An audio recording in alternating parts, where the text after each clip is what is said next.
يا صباح الفل، يا صباح السعادة، يا صباح الجمال. قلنا النهاردة نعمل ايه؟ فرختين بلدي كده محشيين فل الفل يعني. قلت كده شكلهم حلو قوي، فعايزين ايه؟ عايزين يتحشوا يعني. فهنا 4 بصلات كده ضربتهم في الكبة، بنبتدي على طول يعني.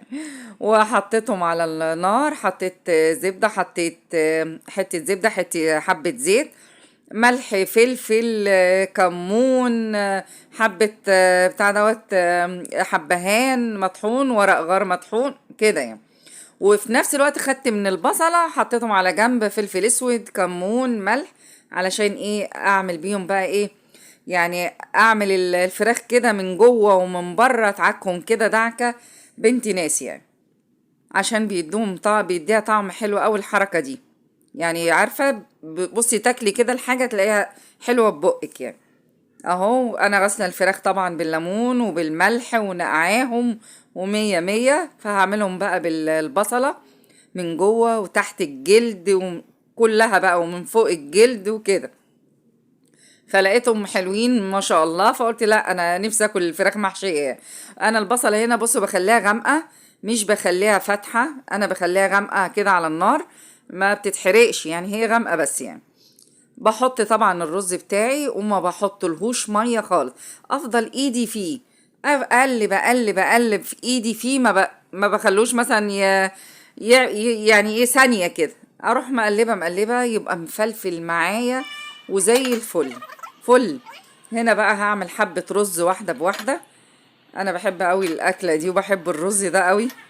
واحده واحده كده، حبه طبعا زيت، حته سمنه، وخلاص. وهنحط نص الرز بيتحمر، والنص التاني بنحطه بعد ما يتحمر. ده حاجة سهلة وسريعة وعلى طول، وطعمه خرافة. وهنعمل حبة ملوخية ان شاء الله ناشفة، من اللي انا كنت عاملاها في البيت، منشفاها في البيت في الفرن.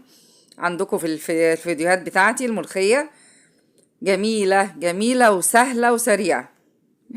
اه انا بقى حطيت الرز التاني، حطيت حبة ملح بس فيها، ما فيش حاجة، ما بحطش حاجة تانية.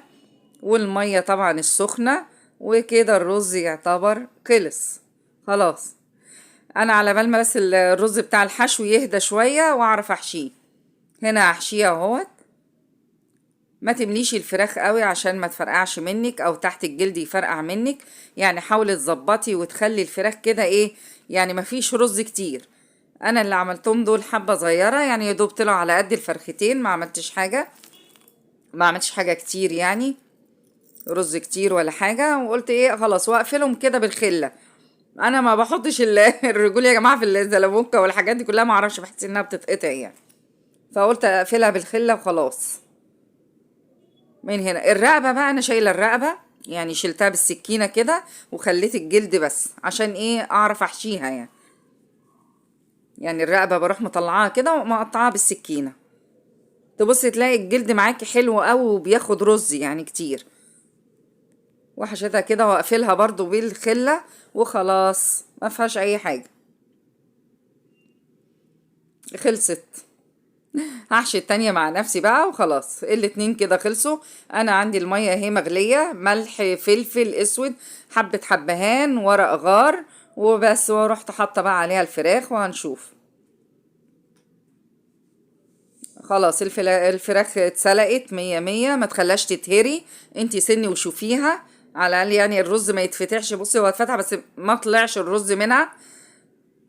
هحط بقى الزبدة عليها كده او السمنة البلدي، ريحتها فظيعة. وادهني كده وحطي بقى في الفرن، انا مشغلة الفرن وهيتحمروا وخلاص. ولو لسه ما دوستيش لايك، دوسي لايك واشتركي في القناة لو لسه ما اشتركتيش، وفعلي زر الجرس عشان يوصلك كل جديد. هنا بقى هعمل شوية ملوخية، بصفي طبعا الشوربة بتاعتي من البصل والحاجة. وهحط بقى، هعمل ملوخية ناشفة كده. وهحط التومة، هاخد نص التومة، نص التومية اللي انا عاملاها راس توم حلو كده. وبشرة 2 طماطم كبار بشراهم، مش عاملاهم في الكبة. وعليهم طبعا الكزبرة الناعمة، كزبرة مطحونة طبعا ناعمة. والملوخية اللي انا عاملاها بوريها لكم، اللي انا عاملاها في البيت، والله جميلة وحاجة نظيفة. هنا حبة كربوناتو، ربع معلقة كربونات حطيتها هنا، فارت بقى يعني، يا دوب ما تعملوش زيي، وطوا النار. وطوا النار عشان ما تفرش.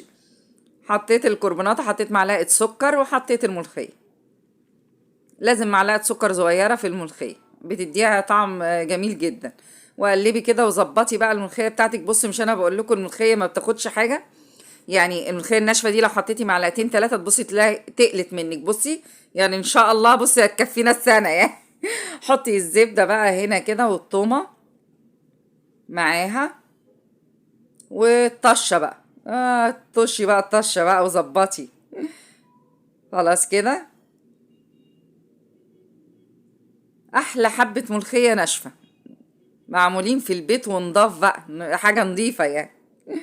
اه خلصت كده الملوخية بتاعتنا وخلصت الأكلة بتاعتنا. بصوا والله جميلة جدا وسريعة وحلوة. الملوخية هنا والله كانت خضرة جدا، انا معرفش الكاميرا بتغمق الملوخية عندي يعني. والرز بقى تحفة ومفلفل، حاجة فظيعة. ما تنسونيش بقى في اللايك والشير، والسلام عليكم ورحمة الله وبركاته.